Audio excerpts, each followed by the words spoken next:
چلیے میں نوجوانوں سے کہتا ہوں, بزرگوں سے بھی کہتا ہوں, چلیے ایک پریکٹیکل کیجیے. آپ صرف 1 مہینہ, only 1 month نماز کو قائم رکھیے. کچھ بھی ہو جائے, ٹرین چھوٹتی ہے چھوٹ جائے, گاڑی چھوٹتی ہے چھوٹ جائے, کچھ بھی ہو جائے, لیکن نماز مت چھوڑیے. میں پریکٹیکل بات کہہ رہا ہوں. 1 مہینہ اس پر قائم رہیے, پھر 1 مہینے کے بعد نماز خود ہی آپ کو نہیں چھوڑے گی. آپ کر کے تو دیکھو یار, کر کے تو دیکھو میرے پیارے, پھر دیکھو کیا لطف آتا ہے. آج تمہیں سایہ بھی ڈرا رہا ہے نا, سایہ سے بھی ڈر لگ رہا ہے نا, نماز کو اپنے سینوں سے لگا دو. خدا کی قسم ظلم و تشدد کی کیسی ہوئی آندھیاں بھی چلیں گی نا, اس سے بھی خوف نہیں آئے گا تمہیں. جو بندہ 5 وقت اپنے رب کی بارگاہ میں حاضر رہتا ہو. ارے بھائی, ایک آدمی ہے جو منسٹر کی آفس میں کام کرتا ہے, اور دوسرا آدمی جو آفس میں کام نہیں کرتا لیکن 3 بار پرائم منسٹر کے پاس جاتا ہے, تو دیکھیے کیسے سینے چوڑے کر کے چلتا ہے وہ. اس کا آنا جانا پی ایم کے وہ آفس میں ہے, دیکھیے اس سے لوگ ملتے, ارے صاحب یہ پی ایم کے یہاں, اس سے پی ایم سے تعلقات ہے, پی ایم کے یہاں آ جاتا ہے, ہمارے پریزیڈنٹ سے اس کے تعلق. دیکھیے کتنا بے خوف گھومتا ہے اس ملک میں. اور تم, اللہ نے کتنا فضل فرمایا کہ 5 وقت تمہیں یہ سعادت نصیب کرتا ہے.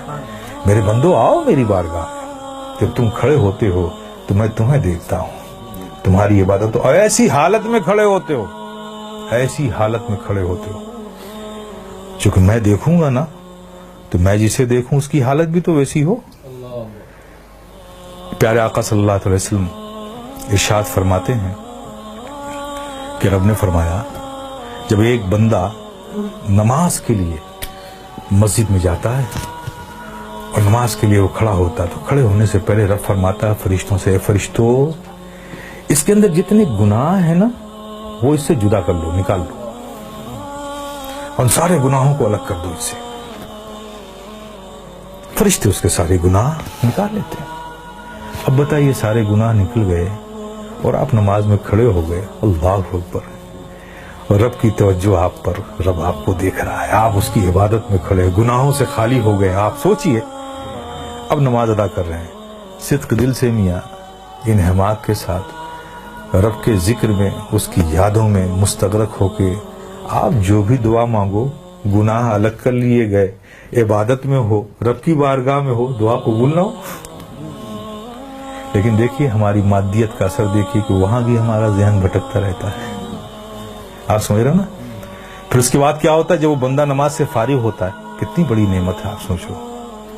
نماز سے فارغ ہوتا ہے تو فرشتے پوچھتے ہیں, مولا وہ جو نماز سے پڑھنے سے پہلے اس کے گناہ الگ کیے تھے, وہ جو سب رکھے ہوئے ہیں الگ اس سے, یہ نماز سے فارغ ہو گیا, اب اس کا کیا کروں,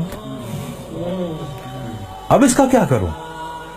تو رب فرماتا ہے, جب تم نے الگ کر لیا ہے تو الگ ہی رہنے دو.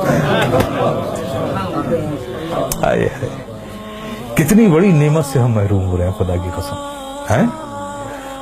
اس لیے میرے عزیز, میرے پیارے, یہ بہت بڑی نعمت ہے, بہت بڑی نعمت.